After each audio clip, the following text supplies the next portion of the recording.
चलो अब थोड़ा रेस्ट करते हैं, अच्छी बारिश हो रही है तो वीडियो बना लेते हैं।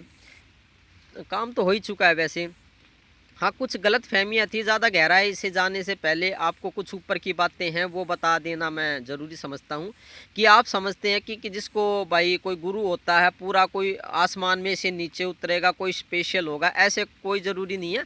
आपके आस पड़ोस में ही ऐसा मिल जाते हैं। हाँ, लाखों करोड़ों में से एक को ही ज्ञान की प्राप्ति हो पाती है, ये बात बिल्कुल ठीक बात है। लेकिन ये ज़रूरी नहीं है कि पहले होते थे अब नहीं होते, अब भी उतने ही गुरु होते हैं, हो सकता है अब ज़्यादा हों। तो ऐसा कोई ज़रूरी नहीं है कि प्राचीन काल में ही, पुराने टाइम में ऐसे गुरु पैदा होते थे जो परमात्मा की प्राप्ति करा सके। आपके अड़ोस पड़ोस में ही आपको मिल जाते हैं, अगर आप लायक हैं तो। परमात्मा इसकी अरेंजमेंट करता है, आपको उसकी टेंशन लेने की ज़रूरत नहीं होती। क्या होता है, परमात्मा जो होते हैं जब कोई लायक हो जाता है इसके, तो उनके आसपास ही ऐसी सुविधा अवेलेबल करा देते हैं कि जो पूरा गुरु है उनको प्राप्ति हो जाती है। हम अक्सर क्या सोचते हैं कि पुराने ज़माने में जो लटा मतलब जटा वगैरह काफ़ी लंबी कर लेते थे, तो ऐसे गुरु जो हज़ारों साल तपस्या करते थे वो ही परमात्मा को प्राप्त होते थे। ऐसा कोई ज़रूरी नहीं है, लाखों साल तपस्या करने की कोई ज़रूरत नहीं है। पूरा गुरु होगा तो क्षण में ही परमात्मा की प्राप्ति होती है, एक पल में ही उसकी प्राप्ति हो जाती है। कोई लाखों साल की ज़रूरत नहीं पड़ती, आत्मबोध के लिए एक क्षण में ही ऐसा घटित होता है।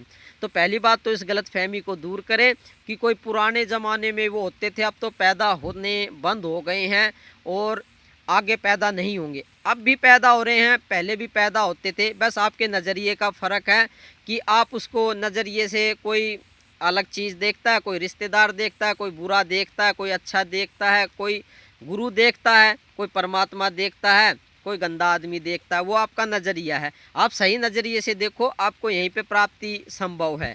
तो इस बात को बिल्कुल भूल जाओ कि पुराने टाइम में लाखों साल तपस्या करेंगे ऐसे गुरु होते थे, अब के टाइम में ऐसे नहीं है। पहले इतनी शक्तियाँ होती थी, वो शक्तियाँ अब भी अवेलेबल हैं, लेकिन उनका यूज़ करना, दुरुपयोग करना वो सूटेबल बात नहीं है।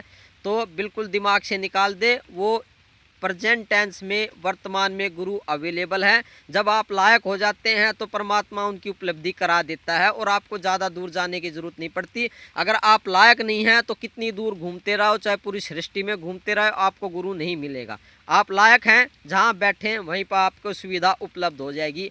ऐसा जो परमात्मा से प्रेम भाव रखता है और गुरु से प्रेम भाव रखता है, स्वयंता ही गुरु वहीं प्रकट हो जाते हैं, उनके पास सुविधा अवेलेबल हो जाती है। तो कहीं जाने की ज़रूरत नहीं है, गुरु स्वयंता ही आप लायक हैं तो स्वयं आपके सामने प्रकट होंगे, आपको ज्ञान की प्राप्ति के लिए आपको अग्रसर करेंगे। आपकी जो मेहनत है उसको सफल करने के लिए वो अपनी जितनी नॉलेज है, अपनी जितनी शक्ति है, अपना जितना ज्ञान है, उससे आपको आगे बढ़ाने की कोशिश करेंगे। तो समझ में आ गई शायद बात। तो पुराने ज़माने की बातों को भूल जाओ, फ़िलहाल पे ध्यान दो। तो धन्यवाद आज के लिए।